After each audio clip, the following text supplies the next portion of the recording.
The smell of the old archive was suffocating Adam, a mixture of mold, decaying paper, and dust that had settled for decades. As a freelance forensic photographer, he was used to scenes of violence, but this work was different. He had been asked to digitize thousands of photos from unsolved murder cases in northern England during the 1980s. His hand trembled slightly as he held the first photograph of a body from 1984. The unknown woman lay in an abandoned field outside Leeds, her body torn in a terrifyingly methodical way. But what really caught his attention was the pattern of bloodstains on the ground, a strange, almost ritualistic arrangement. At that moment, his phone vibrated. A message from a detective in Manchester. "We found another body, same pattern, but this one is from last week." Adam felt an icy chill run through his veins. How could a crime from 1984 match a modern crime? Unless the same killer was still alive, waiting for 40 years to complete what he started. Adam decided not to inform the police immediately. Something in the message made him suspect there was more than what was being said. He began comparing the photos frantically, placing the 80s photos next to the modern crime photo on his dual screen. The matches were terrifying. The same angle of the abdominal wound, the same blood spatter pattern on the victim, the same anatomical positioning of the limbs. But the most horrifying were the small details. A red thread wrapped around the victim's wrist, a coin from 1982 placed on the right eye, symbols carved in blood on the skin. This wasn't coincidence.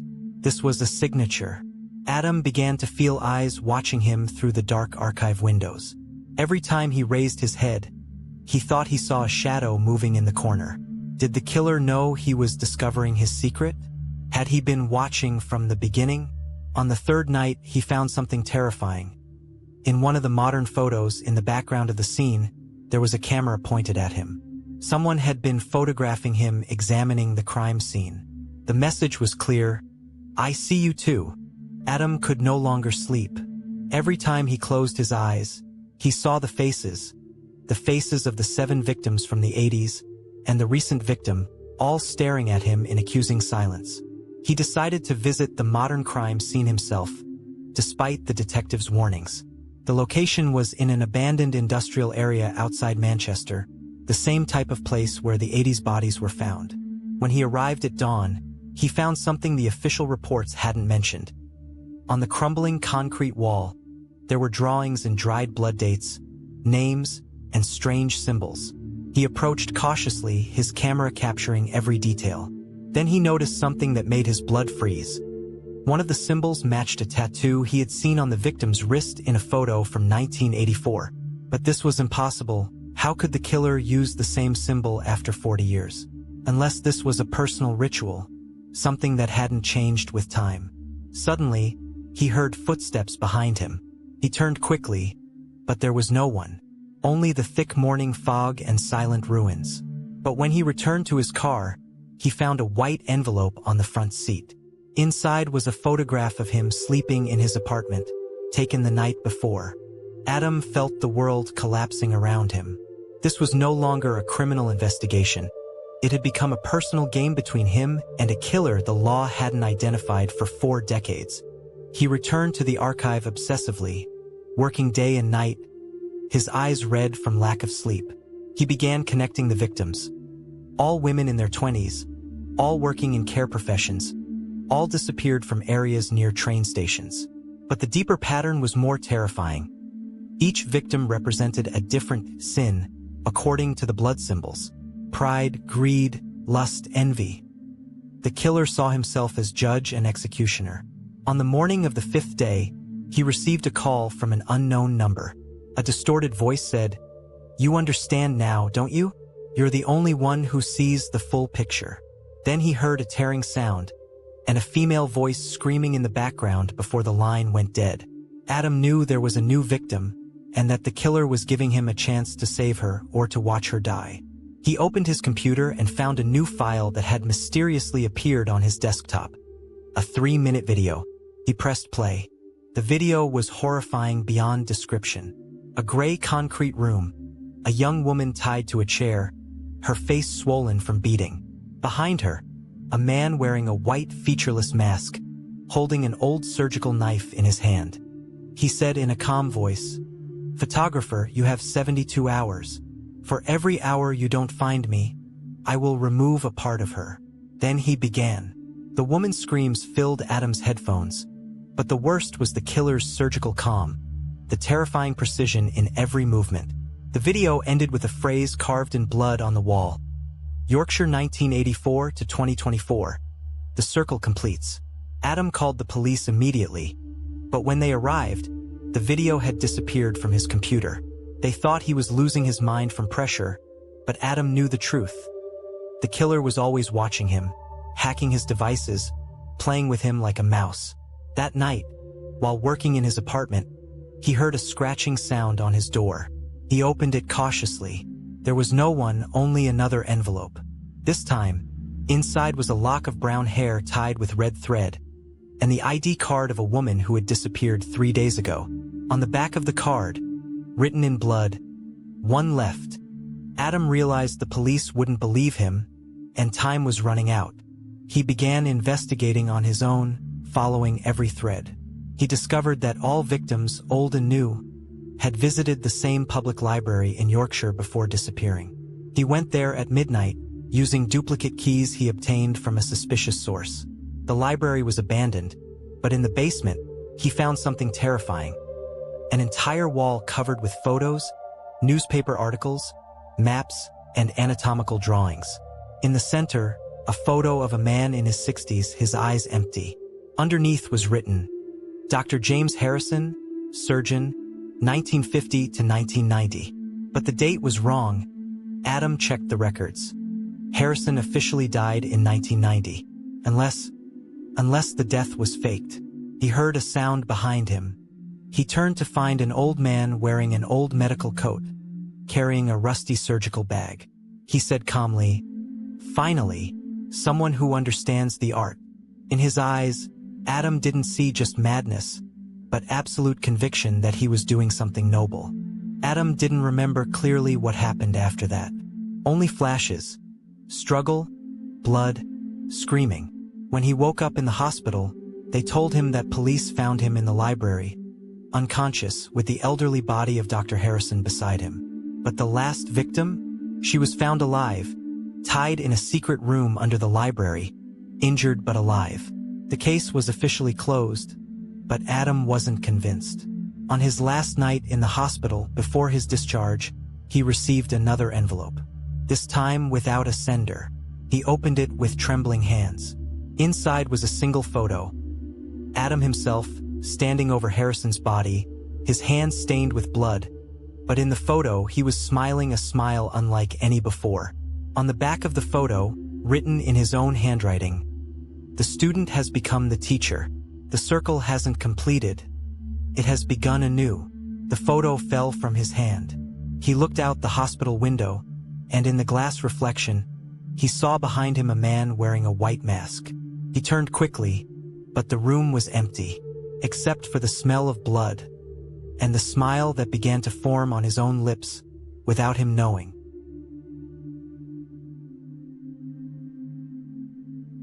The Collins family moved into a crumbling Victorian villa in a quiet Surrey suburb, drawn by low mortgage rates and the neighbors' heavy silence. But the silence wasn't emptiness. It was anticipation. From the first night, 7-year-old Lily began drawing nonstop. Scattered papers, black candles, dried red pens. She always drew the same place. An underground room, damp brick walls, and a floor covered in strange red shapes resembling tangled human organs. Her parents tried to reassure her, but the drawings changed each night. The shapes grew clearer, more precise, as if copying something only her eyes could see. On the 5th morning, Lily woke screaming, her finger pointing to the living room floor where an old wooden plank had split, revealing a narrow gap exhaling cold air and an old earthy smell like copper and rust. The father whispered, trembling, "What's under us?" No one answered, but the wall itself seemed to breathe. The remaining wood broke with eerie ease, as if the house itself was opening its mouth to them. The father descended a shaky wooden staircase, his lamp casting yellow light on darkness untouched for a century. The air was thick, sticky, carrying the taste of dried blood and damp soil. On the floor lay no ordinary tools or old boxes, but precisely carved stone shelves holding dozens of rotting leather journals, rusty metal instruments resembling surgical forceps and scalpels, and petrified brown cloths clinging together like dead skin. But what made him step back was the walls. They weren't just brick. They were etched with precise carvings. Anatomical maps, timelines, and names deeply incised, weeping a dark red fluid frozen for decades. He reached out to touch one, and his finger left a fresh bloodstain, despite the obvious dryness. The house's architectural memory finally whispered, "This isn't a cellar, it's a ledger, and the pages aren't closed yet." The father returned upstairs carrying 3 journals, his hands trembling under the cold light. He opened the first slowly, finding pages filled with shaky black lines, chronicling women who vanished from the same neighborhood between 1890 and 1920. Each entry was accompanied by a precise anatomical sketch, detailing how tissues were separated, dried, and preserved in special salts within the walls. The killer wasn't a common criminal.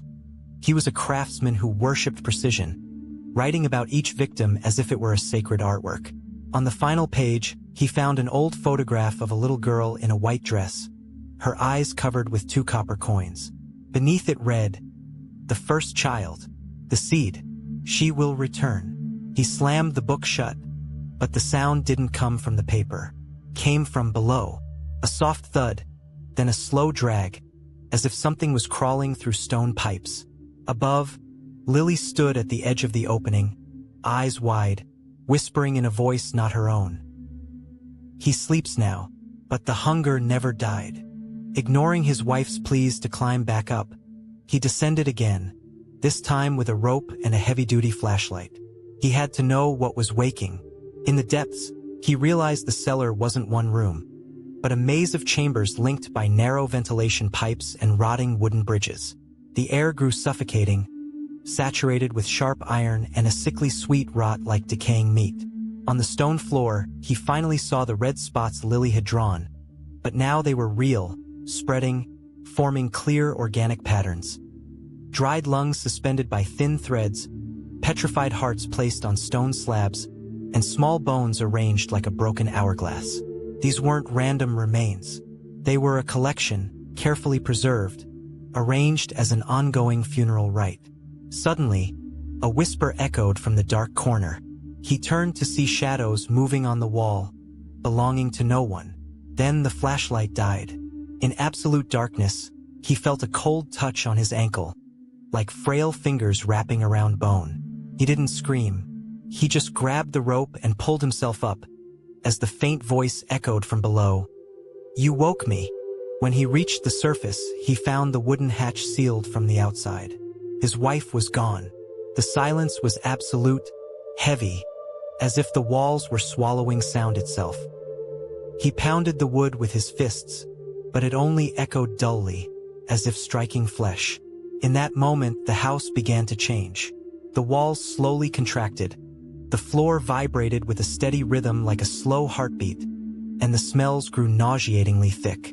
He realized the cellar wasn't an old hiding place, but a living organ within the house's body, waiting for food, for blood, for someone to complete the ritual.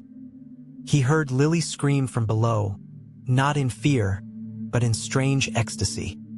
He descended without a rope, crawling through the narrow crack that had suddenly widened.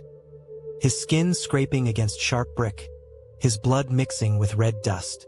With every inch deeper, the passage narrowed until he was crawling on his stomach, his chest pressing against the damp floor, his breath short, his eyes catching flashes of red shapes now surrounding him like living walls. He wasn't looking for an exit. He was being pulled inward. At the bottom, he found a circular room, its ceiling low enough to brush his shoulders, its floor covered in a sticky layer of decaying organic matter and cracked, dried blood. In the center sat Lily, but her face was no longer a child's. Her eyes were black, her cracked lips oozing dark fluid, her hands outstretched toward a wall carved with hundreds of names. When he touched her name, the wall burst like torn flesh, revealing moving muscle tissue, pulsing blood vessels, and white bones shifting like a breathing ribcage. This wasn't a house. It was an entity, ancient, starving, feeding on fear and blood for decades, building its memory from victims' flesh. The voice whispered from every direction, "You are now part of the ledger." He tried to run, but the floor swallowed his feet, sticky, hot, dragging them downward. His blood seeped, not from a wound, but from his pores, as if the room demanded it. He screamed, but the brick swallowed the sound. In the dark, he felt frail fingers grip his shoulders and begin to dig, slowly, precisely, just as the original owner had done a century ago.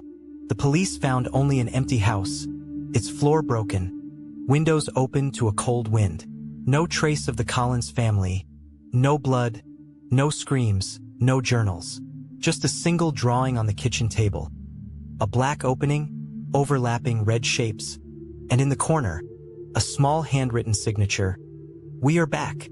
But 6 months later, new neighbors complained of a strange earthy smell beneath the wooden floor. When they lifted the boards, they found a fresh layer of damp brick, carved with new names and bloodstains that hadn't yet dried. Deep below, beneath the loose soil, something pulsed faintly, steadily, like a sleeping heart preparing to wake again. The house didn't kill them. It digested them and added their pages to the living archive, waiting for the next family, the next child, the next drawing. Because the ancient hunger was never satisfied. It only breathes, waits, and remembers. Elian and Sarah arrived in Glenmore Valley after 3 days of driving through thick Scottish fog that blocked the sun entirely. Their mission was academic: document myths of abandoned villages surrounding ancient sacrificial rituals. But an old map bought from an elderly vendor led them to a bog absent from all modern charts. The air here was heavy, saturated with sharp sulfur and a strange blend of rotting algae and frozen flesh. When Elian's boots sank into the black mud, there was no ordinary suction sound, but a faint whisper, as if the earth were breathing. He pulled his foot out slowly, noticing a thin red thread coiling around his ankle. It wasn't plant life, but a dried blood vessel cracking at the touch. Sarah turned to him, her face pale under the gray sky, and pointed with a trembling finger at a clay mass a few meters away. It wasn't a rock. It was a human skull coated in a glassy layer of peat, eyes open, mouth dripping a dark brown fluid slowly seeping into the dry ground. Bogs don't bury, they preserve. As the sun set, the temperature plummeted, and the fog turned into cold clouds clinging to their skin like damp tissue. They sat on the bog's edge, trying to stabilize recording equipment, when the mud began cracking in a steady rhythm, like slow heartbeats. From each fissure emerged faint sounds. Ragged breathing, whispers in ancient Gaelic, and the grinding of bones slowly crushing themselves under geological pressure. But the worst was the smell. It was no longer just rot, but a sharp blend of iron blood, cold sweat, and scorched flesh. Suddenly, Sarah noticed dark red stains appearing on the mud's surface, expanding and merging with each rising clay wave. This wasn't rust or natural oxides. They were living bloodstains, renewing with the earth's movement, as if the bog was absorbing history and bleeding it back. Elian approached with his camera, capturing a close-up of a freshly formed stain.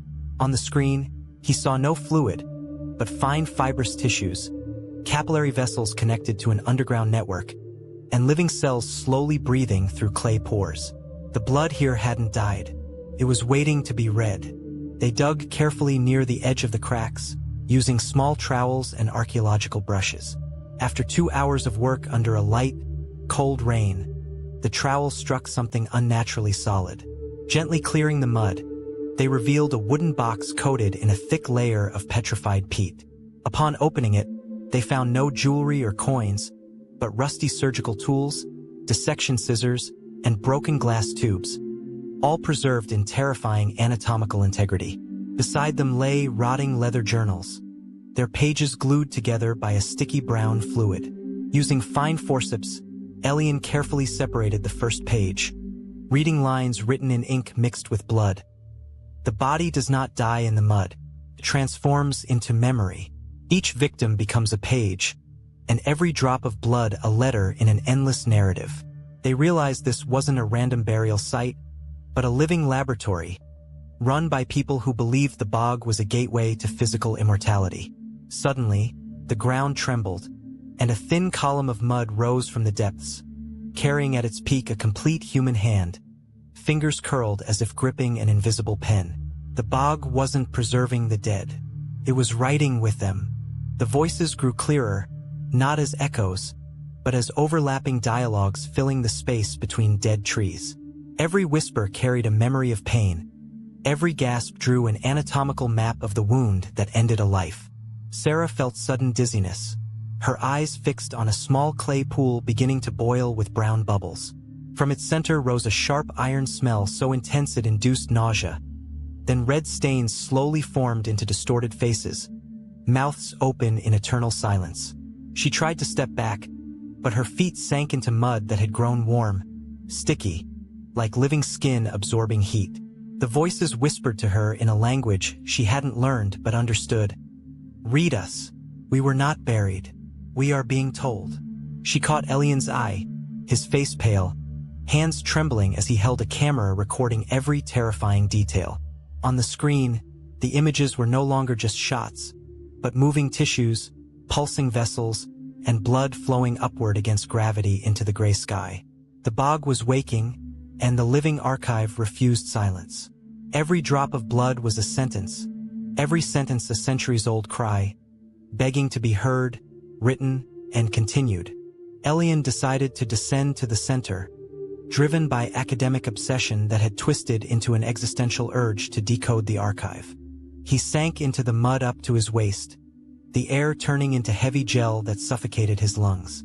With every step deeper, the ground's temperature rose, and the smell of rot shifted into a heavy sweet aroma like warm blood mixed with rotten honey. Around him, the clay walls began contracting and expanding like a giant windpipe, and red veins beneath the surface glowed faintly, pulsing with each step. They weren't illusions. It was a living structure, a vascular network stretching for miles, fed by accumulated memories of pain and fear. Suddenly, the mud split before him, revealing a deep cavity covered by a translucent layer of petrified tissue. Inside, his eyes saw bodies suspended by thin, fibrous threads, their faces preserved with terrifying precision, eyes tracking his movement, hands pointing to the room's center where a massive clay heart beat slowly, each pulse pushing thick red fluid through stone channels. It wasn't a bog. It was a colossal human organ, and blood was its only remaining language. Elian tried to retreat, but the mud swallowed his legs, warm, pulsing, absorbing him slowly like a thirsty sponge. From the depths rose a collective whisper, not in words, but in direct sensation invading his brain. Dissected anatomical images, sensations of suffocation, cold metal clamps, heat of internal bleeding. Each victim transferred its memory directly into his veins. He fell to his knees, his hands scratching bloody mud, fingers cracking and staining with thick dark red fluid that wouldn't dry. When he raised his eyes, he saw Sarah on the edge, her face torn between horror and awe, raising her camera to record the moment the bog consumed him. But he didn't scream for help. He whispered hoarsely, "Write what you see. This is the true history."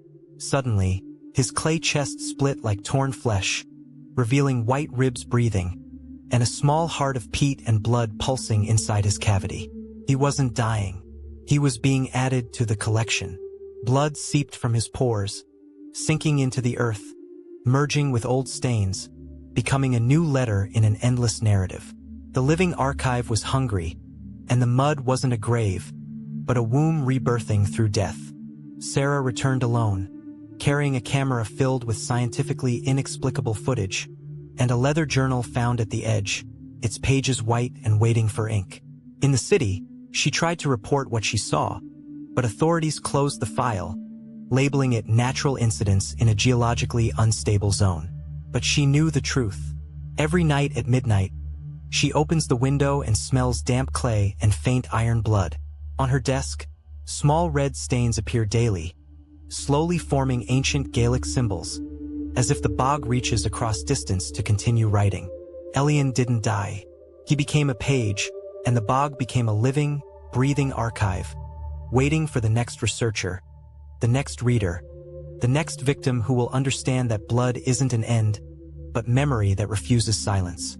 And deep in the Scottish Highlands, beneath cold peat layers, a clay heart beats slowly, each pulse pushing a red drop to the surface, waiting for someone to read it, write it, and sink into it again.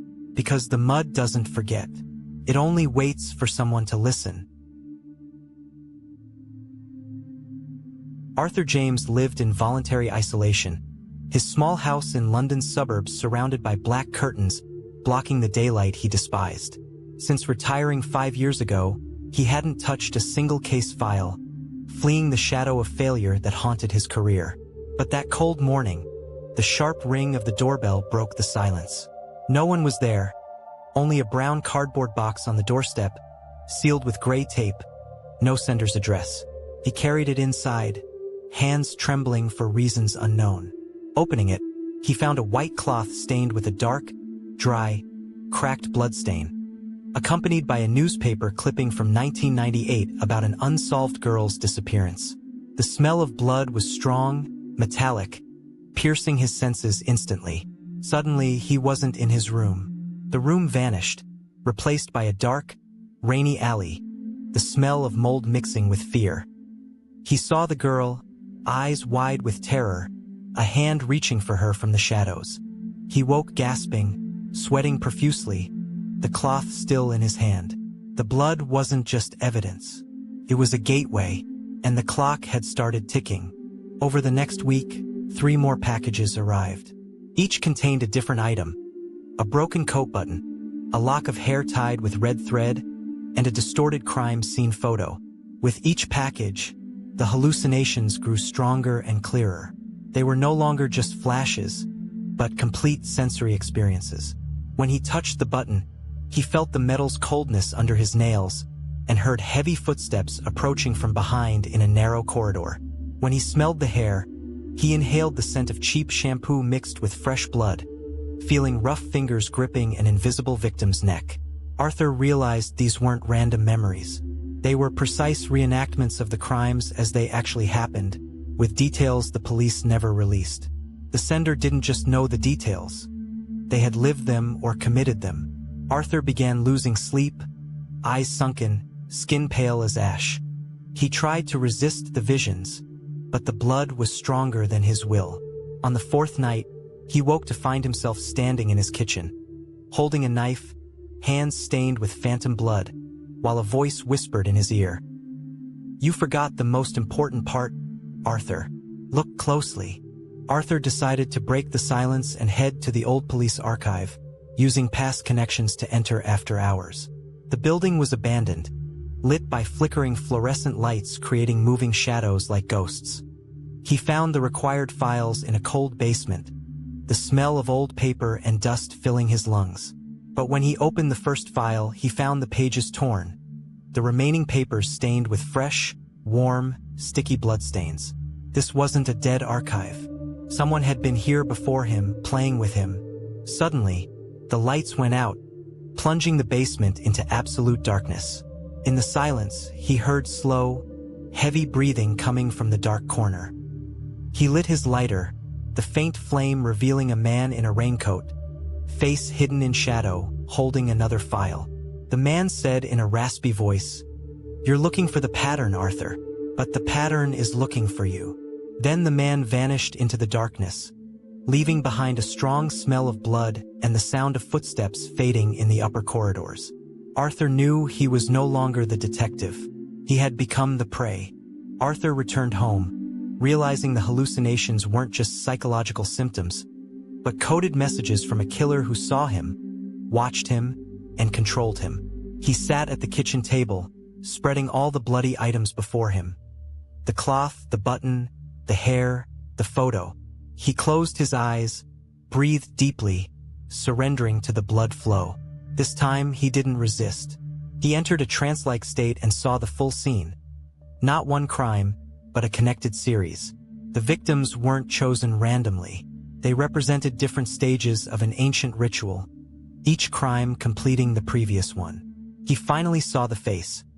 Not a stranger's, but his former partner, Detective Miller, who had committed suicide 10 years ago. But Miller hadn't died.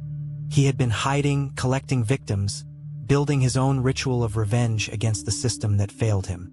In the vision, he saw Miller standing over a new body, looking directly at Arthur through time, smiling a cold smile. Then he heard the doorbell ring in reality. A new package. This time it wasn't small. It was coffin-sized, and outside the box, a bright red bloodstain leaked, spreading slowly on the wooden floor like a roadmap. Arthur opened the large box with trembling hands, finding it empty except for a large mirror fixed at the bottom. Looking into it, he didn't see his reflection, but an underground room, walls covered with victims' photos, and in the center, a rusty electric chair with a young woman tied to it, mouth taped shut, eyes pleading for help. He recognized her immediately. His niece, who had disappeared 2 days ago. Above her head, a red digital clock counted down. 59 minutes. 0 hour. Arthur understood the previous packages were just an introduction, a test of his ability to see, and the final challenge was saving her before the ritual completed. But where was she? There were no addresses in the packages. He looked into the mirror again, noticing background details. Old steam pipes, a cracked red brick wall, and the sound of regular water drops. He remembered the abandoned textile factory in East London, where Miller worked before retiring. There was no time to call the police. Time was bleeding out, and every second meant a slower, more painful death. He grabbed his old gun and stepped out into the rainy night, his heart beating in rhythm with the countdown clock. Arthur arrived at the abandoned factory, the iron gate slightly open, like a mouth waiting to swallow. He entered cautiously, gun pointed forward, senses heightened to the max. The smell here was suffocating, a mix of rust, mold, and fresh blood. He followed the dripping sound, descending to the basement via a rusty iron staircase groaning under his weight. Below, he found the room exactly as seen in the mirror. Miller was there, wearing a blood-stained surgical suit, holding a long knife, standing beside the chair. The clock showed 5 minutes. Miller said calmly, "Finally, the only witness. The system failed, Arthur. True justice requires blood for blood." Arthur tried to aim, but his hand shook, and the hallucinations returned strongly. He saw the faces of all victims surrounding Miller, screaming silently, demanding revenge. He couldn't shoot. Miller approached him, the knife gleaming in the dim light. "You're not here to save her, Arthur. You're here to complete the circle." Miller slashed the air, but the strike wasn't aimed at Arthur. He cut a rope hanging from the ceiling, dropping a heavy iron net that trapped Arthur in a narrow corner, while Miller began turning the electric chair's key. In the final moments, as the indicator neared 0, Arthur didn't think of survival, but of truth. He realized Miller wasn't killing for revenge, but to create a living archive of pain, just like the killers in other stories. Blood was his language, suffering his words. When Miller pressed the button, there was no electric sound, but Arthur's internal scream, as his consciousness merged with all the victims. He saw everything: past, present, bloody future. Then the power cut. Lights went out. In the darkness, he heard one step, then silence. When red emergency lights flickered on minutes later, Arthur found himself free, the net open. Miller had vanished. His niece was alive, but motionless, eyes glassy, staring into void. On the wall, written in fresh blood, 0 hour, the beginning. Arthur exited the factory, rain washing his blood, but he knew the blood would never wash from his soul. He had become part of the archive, and every night at midnight, he hears the clock start again, waiting for the next victim, the next detective, the next blood, because the cycle doesn't end. It only changes forms. The port doesn't forget the faces swallowed by the sea. It stores them in the rust of dead ships, and when the waves whisper, they don't sing. They recite the names of the dead. Elena arrived at the abandoned Blackwater, port under a heavy gray sky, where fog coiled around rusty cranes like giant ghosts. She was an investigative journalist seeking the truth behind the disappearance of 12 sailors over the past decade, all working on mysterious cargo ships whose records vanished. There were no guards, no cameras, only a suffocating silence broken by waves hitting eroded concrete walls. The smell was choking, a mix of old engine oil, rotting algae, and a sharp metallic scent resembling dried blood. Wandering among dry docks, she noticed fresh footprints in black mud, leading toward a massive half-submerged shipwreck in stagnant water. The ship's name was barely legible on the corroded hull, HMS Obedience. A chill ran down her spine, not from cold, but from a strange sensation of being watched from broken window holes resembling empty skulls. She approached slowly, camera recording every detail, when she heard a faint sound from inside the iron hull. Not wind, but a muffled human whisper, echoing with her racing heartbeat. The port wasn't dead. It was waiting. Elena entered the ship through a hole on the left side, where iron was twisted and torn as if bitten by a colossal creature. Inside was another world. Absolute darkness, high humidity making the air sticky and heavy on the lungs, and a pungent rotting smell suffocating the senses. She switched on her flashlight, revealing narrow corridors covered in thick layers of red rust and black algae. But what caught her attention wasn't natural decay, but the strange arrangement of objects on the floor.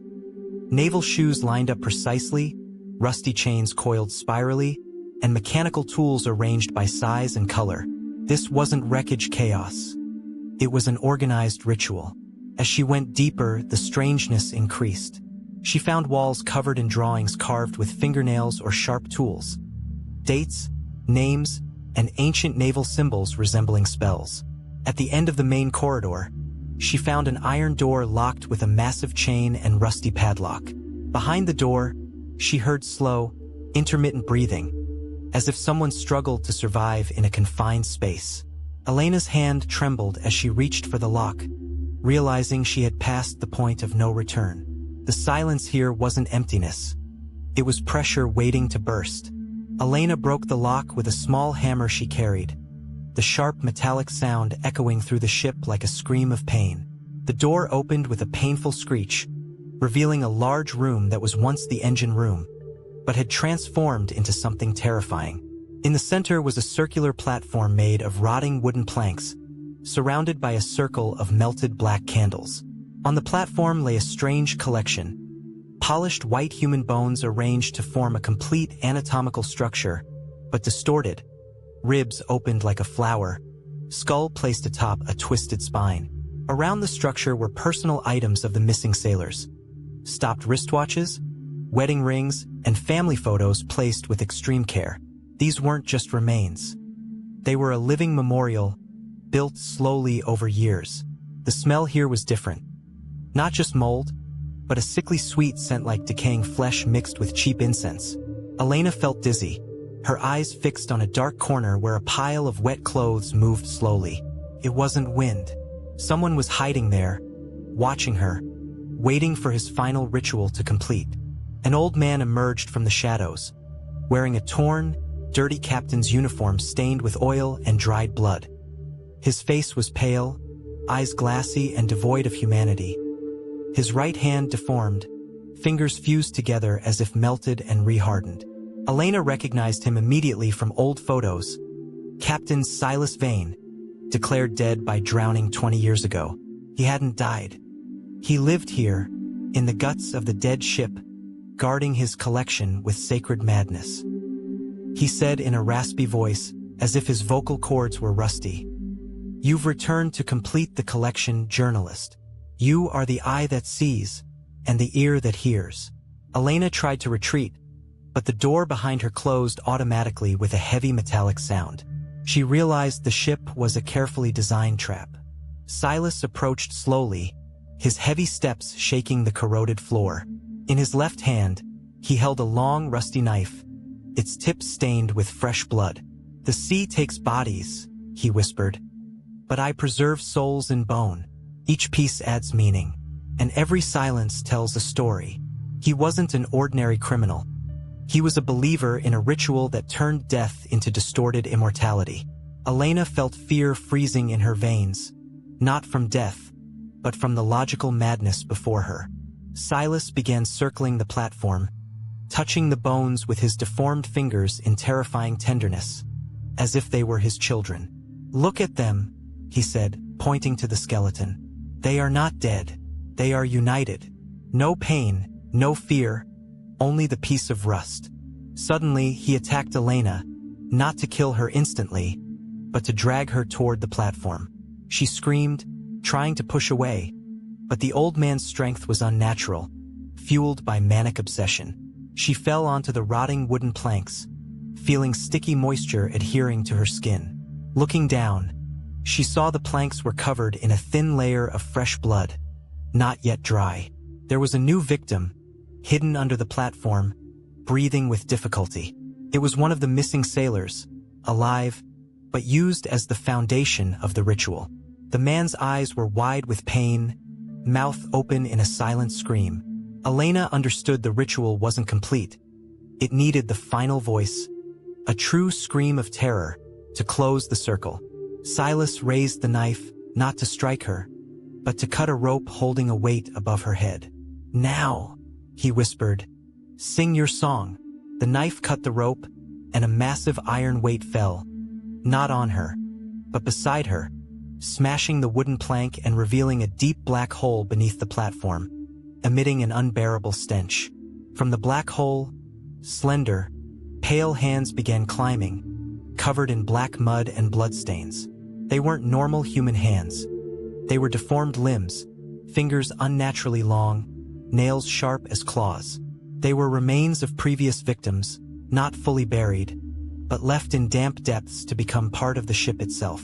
Silas screamed hysterically, "They are waking! The collection completes!" Elena tried to crawl away, but the hands grabbed her ankles, pulling her forcefully toward the hole. The cold was harsh, painful, penetrating bone. She looked at Silas, finding him kneeling before the skeleton, crying black tears, whispering victims' names one by one. The ship began to shake, not from waves, but from movement below. Metal walls made grinding sounds, as if the hull itself was contracting. Elena realized the ship wasn't just a place. It was a living entity feeding on suffering, and Silas was its blind servant. The hands pulled her to her waist, the smell becoming unbearable. In that moment, she saw a face emerge from the darkness in the hole. A young sailor's face, eyes gouged out, mouth smiling a wide, terrifying smile. He whispered, "Join us. Silence is beautiful." Elena gathered all her remaining strength and struck the hand holding her with her hard flashlight, shattering the fragile fingers. The entity screamed with a sound like tearing metal, and the grip loosened for a moment. She seized the chance to crawl toward the iron ladder, while Silas screamed in rage, trying to stop her. But the ship was against her. The stairs shook, bolts exploded, making ascent nearly impossible. She reached the upper hatch, her body covered in mud and blood, lungs burning from foul air. Emerging into the open air, under heavy rain, she collapsed on the concrete dock, crying and gasping. She looked at the ship, seeing Silas's silhouette standing at the opening, waving his deformed hand, then vanishing into the inner darkness. The police didn't follow up. No one believed her story about the living ship and moving bones. Her disappearance was officially declared, and she returned to her life, but silence was no longer her friend. Every night, she hears whispers from water pipes and sees rusty stains appearing on her apartment walls, slowly forming into faces she knows. The port didn't leave her. It is now part of her, and silence. Silence is only the beginning of the next scream.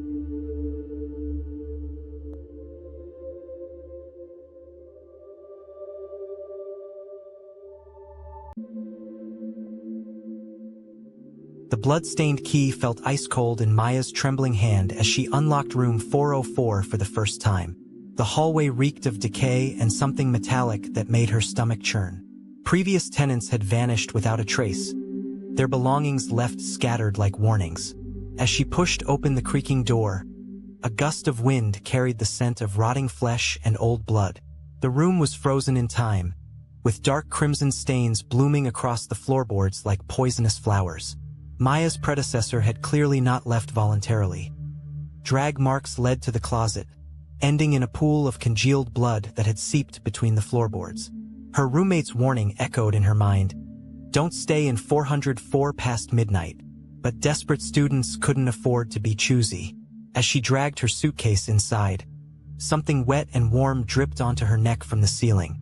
She looked up to see fresh blood oozing through cracks in the plaster, forming words that spelled her name in dripping crimson letters. Maya wiped the bloody message from her neck, her hands shaking violently as crimson liquid smeared across her skin. The desk drawer groaned as she yanked it open, revealing a yellowed note written in what looked disturbingly like dried blood. The rules were simple yet terrifying. Rule 1. Never open the closet after 3 a.m. Rule 2. If you hear scratching from inside the walls, press your ear against the door and whisper, "Not yet." Rule 3. Burn any hair you find immediately. Rule 4. The thing in the closet is hungry, never feed it. She laughed nervously, dismissing it as a sick joke from a disturbed former tenant. But that night, as the clock struck 2:59 a.m., violent pounding erupted from inside the closet. The wooden door bulged outward as if something massive pressed against it from within. Dark fluid seeped from beneath the closet door, spreading across the floor like a living thing. Maya watched in horror as the blood-formed fingers that crawled toward her bed. The scratching intensified, and she heard wet, tearing sounds followed by guttural whispering that spoke her name in a voice that gurgled with blood. Sleep became impossible as the closet's violent thrashing continued until dawn. Maya discovered clumps of matted hair beneath her pillow, still warm and dripping with fresh blood. Following Rule 3, she gathered the disgusting strands and held them over her lighter's flame. The hair didn't burn, it screamed. High-pitched wails filled the room as the bloody locks writhed like snakes, wrapping around her wrists with surprising strength. She dropped them, and they scuttled beneath the bed like wounded spiders. Desperate for answers, Maya researched room 404's history on her laptop. What she found made her blood run cold. 7 missing students, all from this room, all vanished on the same date. The university covered it up, painting over bloodstains and reassigning room numbers, but 404 always returned. That evening, she found her reflection in the mirror bleeding from the eyes, tears of crimson streaming down the glass. When she touched the mirror, her reflection's hand shot out, grabbing her wrist with ice-cold fingers that left bruising marks shaped like tiny mouths filled with needle-sharp teeth. The third night, Maya broke Rule 1. At 3:07 a.m., driven by madness and sleepless terror, she gripped the closet handle. The metal burned her palm with unnatural cold, and bloody frost formed where her fingers touched. The door resisted, then flew open with such force that it ripped from its hinges, crashing to the floor. Inside wasn't a closet, it was a throat. The space stretched into impossible darkness, lined with pulsing flesh and rows of jagged teeth dripping with black saliva. A tongue, thick and covered in bleeding sores, uncoiled from the depths. It lashed out, wrapping around her ankle with crushing force. Maya screamed as the tongue dragged her toward the maw, her fingernails tearing bloody furrows in the wooden floor. She grabbed a bedpost, but the wood splintered, driving shards into her palms. The tongue pulled her closer, and she could smell the stench of rotting meat and old blood mixed with something sweetly putrid. From the darkness emerged a face, her face but wrong, with eyes replaced by weeping wounds and a mouth stretched too wide, filled with broken teeth and clotted blood. Maya's doppelganger leaned from the closet mouth, its ruined face splitting into a grin that exposed too many teeth. "You fed me by breaking the rules," it gurgled, blood bubbling from its lipless mouth. "Every scream, every drop of fear. It makes me stronger." The tongue tightened around her ankle, bones grinding audibly. Maya kicked wildly, her heel connecting with something soft and wet. The creature shrieked, a sound like tearing metal, and black blood sprayed across the room, sizzling where it touched the floor. She scrambled backward, leaving a trail of bloody footprints, But the tongue whipped out again, this time wrapping around her throat. It lifted her off the ground, and she clawed at the fleshy appendage, her fingers sinking into rotting meat that felt disturbingly warm. The creature pulled her toward its maw, and she could see down its throat into an endless abyss where shadowy figures clawed at the walls. The missing students, their faces frozen in eternal screams, their bodies half-digested and fused together in a writhing mass of flesh and bone. One of them reached out with a skeletal hand, and she recognized her own features twisted in agony. With desperate strength, Maya grabbed the broken closet door and swung it like a weapon. The wood connected with the tongue, and it severed with a wet crunch, spraying arterial blood that burned like acid where it touched her skin. The creature howled, a sound that cracked the windows and sent glass shards flying like deadly rain. Maya's face was cut by the flying glass, blood streaming from a dozen wounds, but she didn't stop. She grabbed her lighter and the note with the rules, holding the paper to the flame. The rules burned, but instead of turning to ash, they transformed into living flames that writhed and screamed. The fire leaped from the paper to the closet's interior, and the creature's shrieks became deafening. The fleshy walls of the closet blackened and peeled back, revealing the rotting corpses of the missing students fused into the walls, their mouths open in silent screams, their eyes weeping black blood. The floorboards erupted with gore as the bodies tried to free themselves, hands bursting through wood, fingers grasping at Maya's ankles. One corpse, wearing her predecessor's clothes, grabbed her leg and whispered with a mouth full of maggots, "You're too late. We're already inside you." Maya looked down in horror as her skin began to split, bloody fissures opening across her arms and chest. From the wounds emerged tiny fingers, then hands, then faces, the missing students clawing their way out of her body, tearing through muscle and bone in showers of gore. She fell to her knees, screaming as her own body unraveled, organs spilling onto the floor mixed with the rotting remains of those who came before. The closet creature, burning and dying, reached out with a charred hand and grabbed her heart, ripping it from her chest in a fountain of blood. But as Maya's vision faded, she realized the terrible truth. The rules weren't meant to keep the creature trapped. They were meant to keep it fed and contained. By breaking them, she had set it free, and now it would hunt beyond room 404. Her last sight was the creature crawling from the closet on broken limbs, its body reforming from the blood and flesh scattered across the floor, wearing her face as it opened the door to find its next victim. The university would claim another missing student, and room 404 would wait, bloody and hungry, for the next desperate soul to break the rules. The smell of iron hit Jake before he even opened the basement door, a thick, coppery scent that coated the back of his throat like dried blood. He was broke, desperate, and the late fees for the laundry service were higher than his weekly food budget. The rumor was simple: leave clothes overnight, and they return stained with mud or gore. Most students believed it was just old pipes rusting, but Jake had seen the red stains on the concrete floor that never washed away. He stood before the heavy steel door, his hand trembling as he gripped the cold handle. The hallway lights flickered above, casting long shadows that looked like reaching fingers. He told himself it was just superstition, a story to scare freshmen, but his instincts screamed at him to run.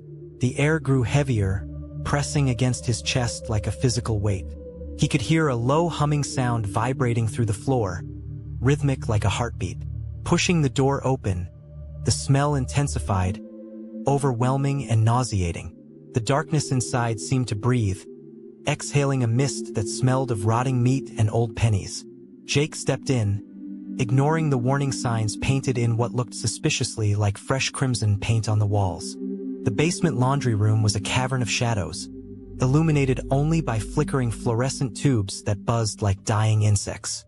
Rows of industrial washing machines lined the walls, their circular glass doors resembling wide, unblinking eyes staring into the void. Jake walked between them, his footsteps echoing on the wet floor, which felt slick under his shoes. He looked down and saw dark puddles reflecting the sickly green light. When he touched the wall for support, his hand came away sticky with a viscous red fluid that smelled of coagulated blood. The machines were cold to the touch, yet they hummed with an internal heat that radiated through the metal. He chose machine number 13, the one furthest from the exit, ignoring the warning tag tied to it with human hair. Opening the drum, he gagged at the odor of stagnant water and decay. Inside, the metal was scratched deeply, as if something sharp had clawed its way out from within. He shoved his dirty jeans and jacket inside, trying to ignore the feeling that the machine was waiting to swallow them whole. The detergent dispenser was filled with a thick, dark liquid that looked too much like plasma to be soap.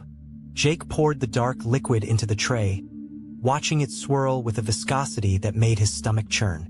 When he pressed the start button, the machine didn't whir. It groaned, a mechanical sound that mimicked a human cry of pain. Water rushed into the drum, but it wasn't clear.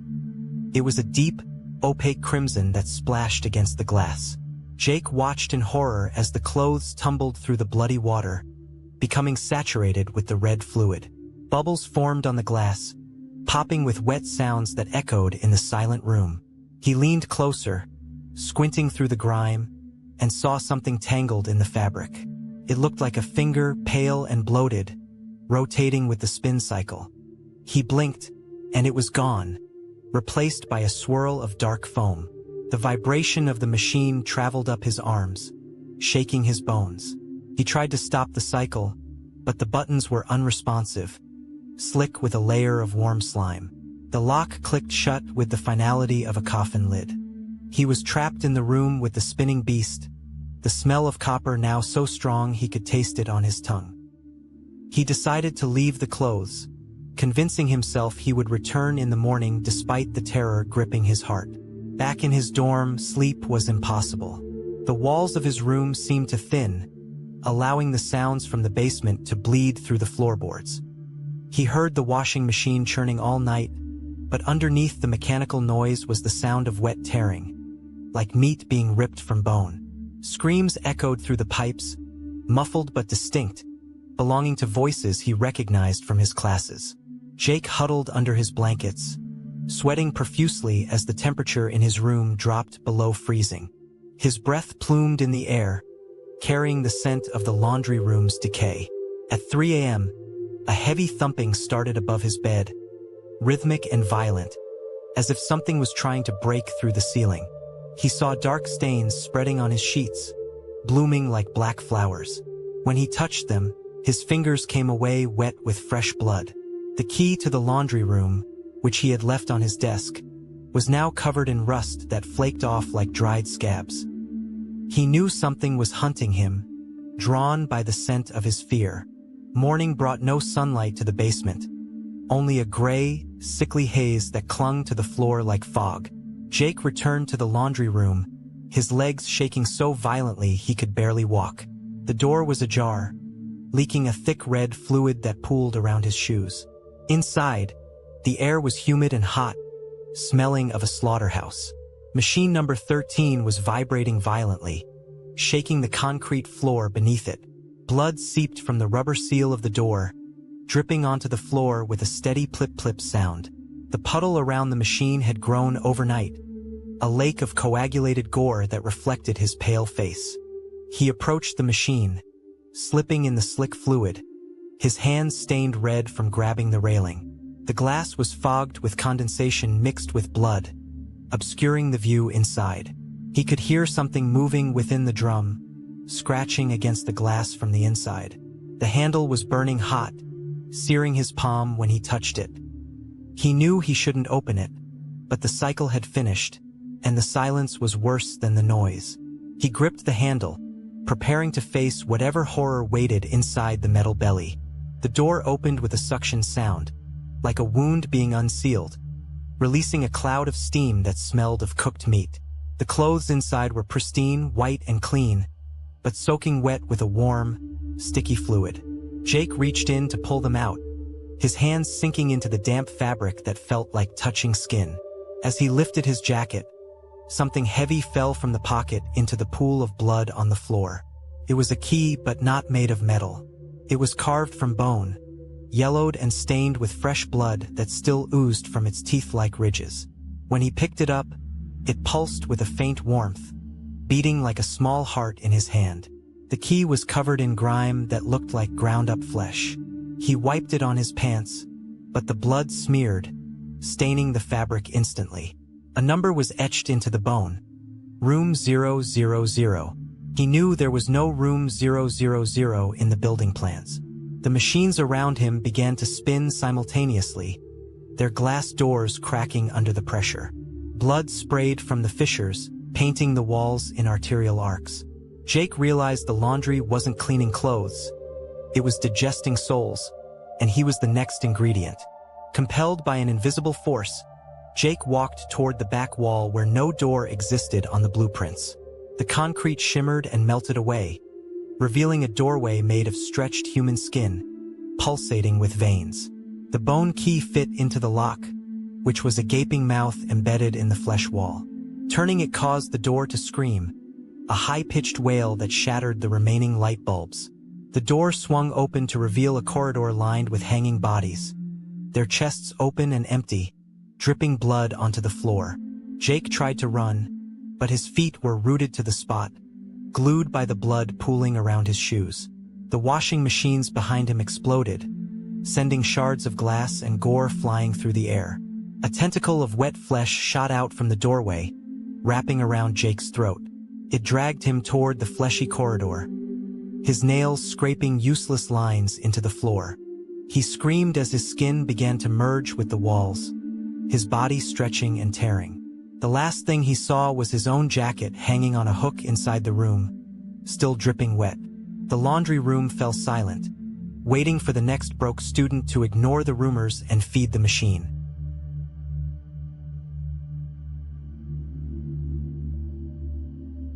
The silence of the dorm during finals was broken not by screams, but by the sudden death of every screen, plunging hundreds of stressed students into digital isolation within seconds, until a new network blinked into existence on every device simultaneously, pulsing with a signal strength that felt too strong, too close to be real or safe.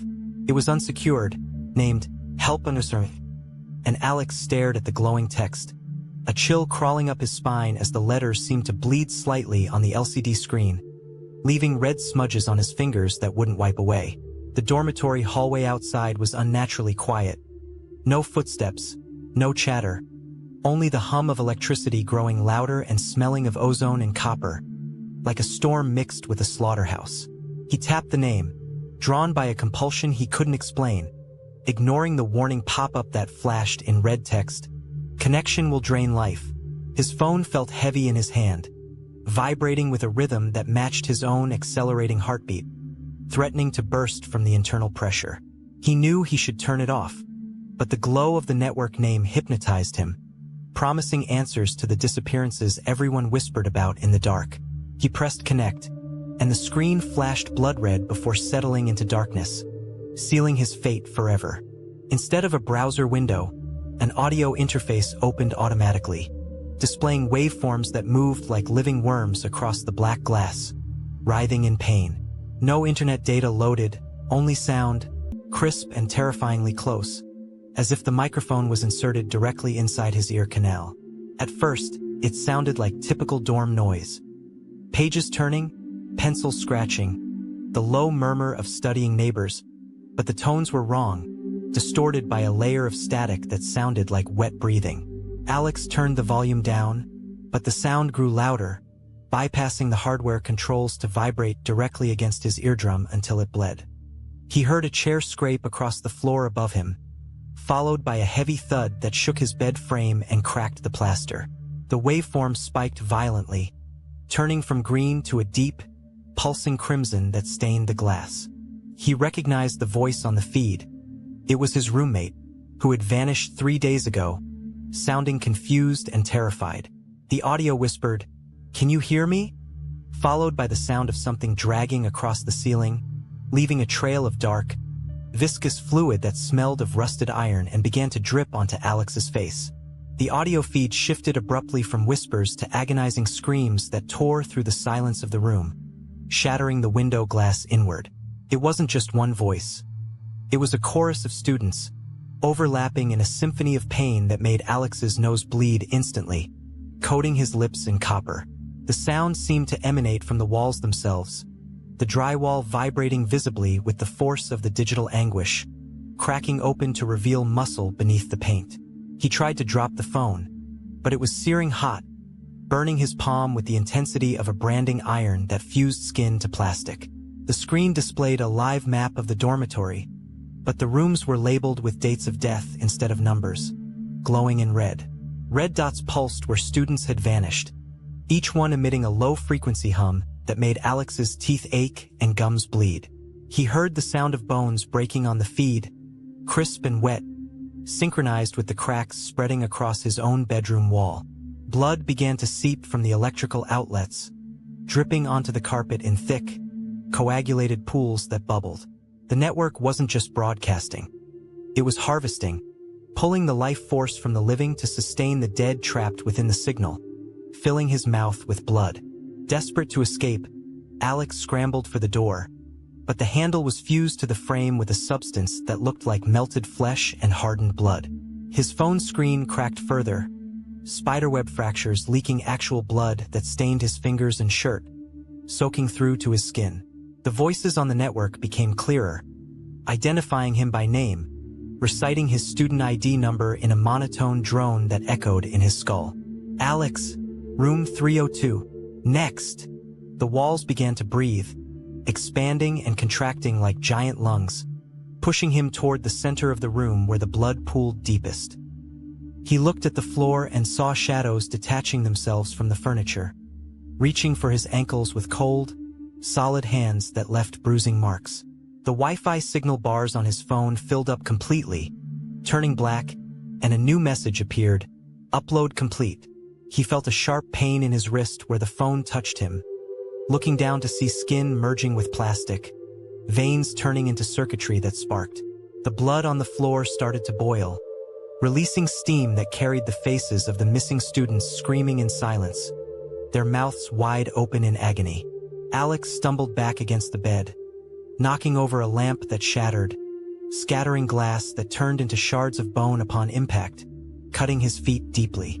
He grabbed his laptop, hoping to find a way to disconnect the network from the main router, but the screen showed only a list of usernames written in blood. Every name belonged to a student who had disappeared over the last decade, their status marked as processing next to a photo of their corpse. The cursor moved on its own, highlighting Alex's name and dragging it into a folder labeled Archived Screams. Locking the file permanently, he typed furiously, trying to delete the network, but the keys stuck, oozing a dark slime that smelled of decay and burned his fingertips. The audio feed switched to a live view of his own room, showing him standing there from the corner perspective, but in the video he was already dead. His digital corpse lay on the floor, throat slit, while his living body watched in horror, unable to look away. The discrepancy broke his mind, causing blood to pour from his eyes and ears, pooling on the keyboard. The laptop fan spun wildly, sounding like a jet engine, sucking the air out of the room until he gasped for breath, drowning in blood. The lights in the room died completely, leaving only the glow of the devices which now emitted a sickly purple radiation that burned his skin. Alex's shadow stretched across the floor, independent of his movement, walking toward the wall where the blood was pooling deepest, dragging his physical body with it. He tried to scream, but his voice was captured by the microphone, added to the loop of suffering playing on every connected device in the dormitory building. Other students were waking up now, their phones glowing in the dark, connecting to the same trap unknowingly. He heard their screams through his phone, a network of dying voices linking together in a digital web of agony that tightened around his throat. The wall in front of him dissolved into static, revealing a void filled with floating cables that looked like intestines, dripping gore. They whipped out, wrapping around his chest and limbs, tightening until ribs cracked audibly. The blood on his skin began to glow, forming the Wi-Fi symbol on his forehead before burning itself into the flesh, branding him.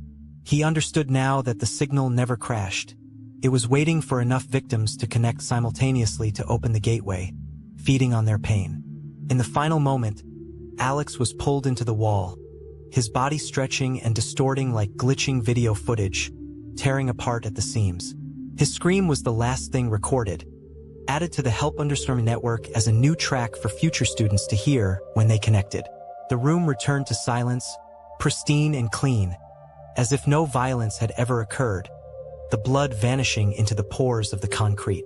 The cracks sealed, and the phone lay on the floor, screen dark and cold, covered in a thin layer of dust.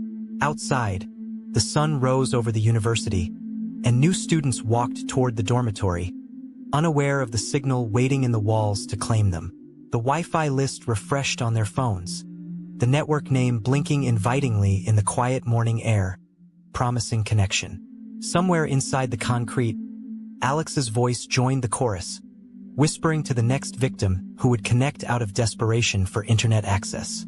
The cycle continued, the dormitory feeding on the stress and fear of finals week to power its haunted infrastructure, growing stronger.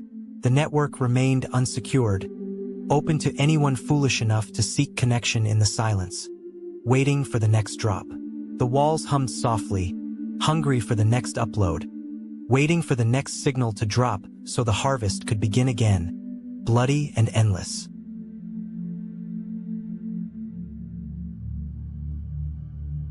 The silence in room 302 was not empty. It was heavy, pressing against Sarah's eardrums like deep water. From the moment she moved in, the air felt thick with an unseen presence, a suffocating weight that made the hair on her arms stand up constantly. Her assigned roommate never arrived. No name on the door, no bed made on the other side, yet Sarah never felt alone. Every time she turned her back, the temperature in the room would plummet, breath visible in the sudden cold fog. She would hear the faint creak of floorboards behind her, rhythmic and deliberate, stopping only when she spun around to face the emptiness. The shadows in the corner seemed to stretch longer than physics allowed, pooling into a darkness that swallowed the light from her desk lamp. One night, waking from a nightmare, she saw the doorknob turning slowly, inch by inch, though the lock was engaged. A low, wet breathing sound filled the room, coming from right beside her ear, hot and smelling of damp earth.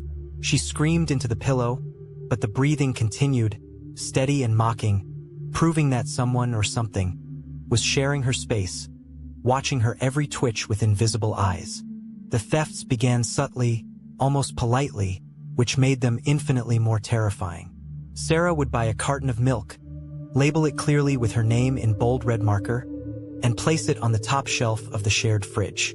By morning, the carton would be gone, not spilled or knocked over, but vanished entirely, leaving no trace except for a single, sticky drop of white liquid on the shelf below.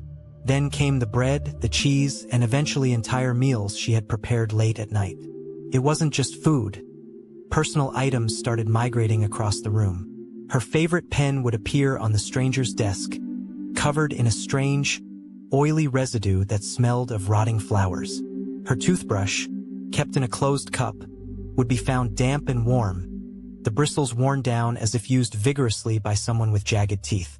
One morning, she found her pajamas folded neatly on her chair, though she swore she had left them thrown on the floor. When she picked them up, they were soaking wet and freezing cold, dripping water that stained her hands with a murky, gray sludge. The realization settled in her gut like a stone. Someone was living here, eating her food, using her things, and touching her while she slept. The bathroom became a chamber of horrors where Sarah's sanity began to fracture under the weight of undeniable evidence. She would lock the door tightly before showering, securing the chain and the bolt, yet upon exiting, she would find the mirror fogged up with condensation in the shape of a handprint far too large to be hers. The shower curtain, which she always pulled closed, would be pushed aside, dripping wet, with muddy footprints leading from the drain to the toilet. One terrifying morning, she discovered her towel missing from the rack. Searching frantically, she found it balled up in the corner of the shower stall, soaked in something dark and viscous that wasn't water. When she unfolded it, a long, dark hair, thick and coarse, unlike her own fine strands, was tangled tightly around the fabric. The smell in the bathroom intensified, a cloying scent of mildew and old sweat that clung to the back of her throat. She scrubbed the tiles until her knuckles bled, trying to remove the grime, but the stains seemed to bleed through the grout, reappearing moments after she wiped them away. That night, she heard the toilet flush in the middle of the night, followed by the sound of someone gargling water, a grotesque, choking noise that echoed through the thin walls. Academic life turned into a surreal nightmare when Sarah began finding assignments on her desk that she had never written. At first, they looked like her handwriting, perfect copies of her style, but the content was disturbing. Essays about death, drawings of flayed bodies, and mathematical equations that solved for variables representing human suffering appeared overnight. The papers were warm to the touch, as if they had just been pulled from a living body, and they smelled of copper and dried blood. One morning, she found a thesis paper titled "The Art of Watching" signed with her name, but the text described in graphic detail the act of observing someone sleep, noting the exact time she breathed hardest and when she twitched. The final page contained a sketch of her own bed, drawn from the perspective of the corner of the room where nothing stood. Panic seized her chest as she realized the intruder wasn't just living there. It was studying her, mimicking her, and perhaps planning to replace her. She tore the papers apart, scattering them across the floor, but by evening, they had reassembled themselves on her desk, taped together with strips of skin-colored material that felt disturbingly like human epidermis. Sleep became a battlefield where Sarah fought to keep her eyes open, terrified of what happened when her consciousness faded. She tried caffeine pills, loud music, and bright lights, but exhaustion eventually dragged her under. When she woke, the room was always different, rearranged in subtle ways that signaled a violation of her sanctuary. Her books would be stacked in towers that defied gravity, balanced precariously on the edge of the desk. Her clothes would be laid out on the floor in the shape of a human body, complete with a head and limbs formed from her sweaters and jeans. One morning, she woke to find her own hair cut short, scattered across her pillow in neat piles, though she remembered going to bed with long locks. A pair of scissors lay on her nightstand, the blades crusted with dried blood and small fragments of flesh. The worst part was the feeling of being watched even when awake. The air pressure would change, creating a vacuum effect that pulled her toward the empty corner. She could feel a gaze burning into the back of her neck, intense and hateful, making her skin crawl as if insects were marching beneath it. She knew she couldn't stay another night without proof, without seeing the monster that shared her breath. Determined to catch the entity, Sarah spent her entire savings on high-end surveillance equipment, setting up 4 cameras with night vision covering every angle of the room. She positioned one directly facing the ominous corner, another on the door, one above the bed, and the last hidden inside a stuffed animal on the shelf. She armed herself with a kitchen knife, taping it to her wrist so she couldn't drop it if paralyzed by fear. As night fell, she sat in the center of the room, staring at the corner, waiting for the shadows to coalesce into a form. Hours ticked by, the silence growing heavier, until her eyelids finally drooped. She fought sleep, pinching her arms, splashing water on her face, but eventually, darkness took her. When she jolted awake hours later, the room was freezing, and the camera's red recording lights were blinking steadily.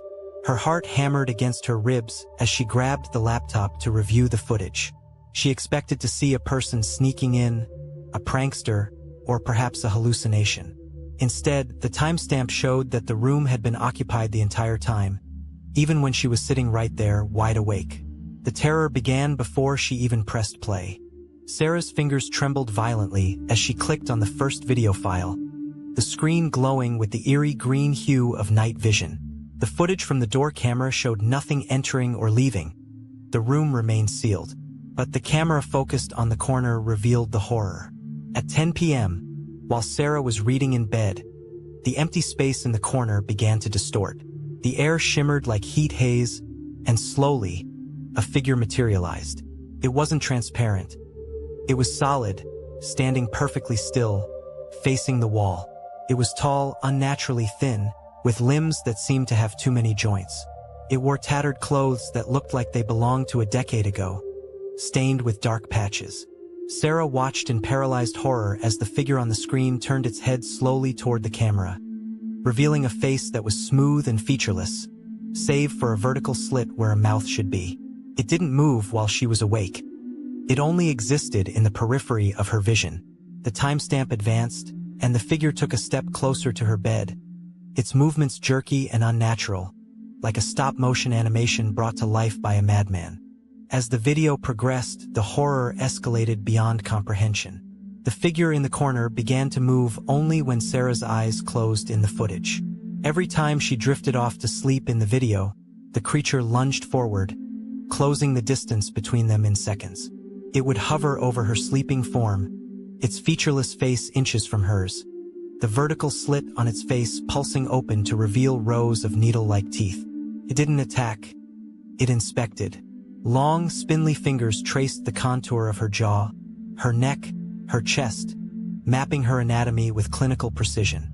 At one point, the creature leaned down and appeared to inhale deeply, drawing something visible, a wispy gray vapor, from Sarah's mouth into its own. This happened repeatedly throughout the night. Each time Sarah slept, the creature fed on her essence. The most terrifying moment came at 3:33 a.m., when the creature stood up and walked directly into the camera lens, filling the screen with its distorted face. It raised a hand and pointed directly at the real Sarah, who was watching the playback, acknowledging her presence in the present moment. It knew she was watching. The realization hit Sarah with the force of a physical blow. The creature hadn't just been in the room yesterday. It had been there since the day she moved in. She frantically scrolled through the archived footage from previous nights, and the pattern was consistent. Every night, the same ritual. The creature emerging from the corner, feeding on her while she slept, returning to its spot before dawn. But tonight was different. In the live feed currently recording, the corner was empty. Sarah whipped her head around to look at the actual corner of her room. It was vacant. Relief washed over her for a split second before pure dread froze her blood. If it wasn't in the corner, where was it? The camera on her desk flickered, and the image distorted. On the screen, she saw the creature standing right behind her chair, its hand resting on her shoulder.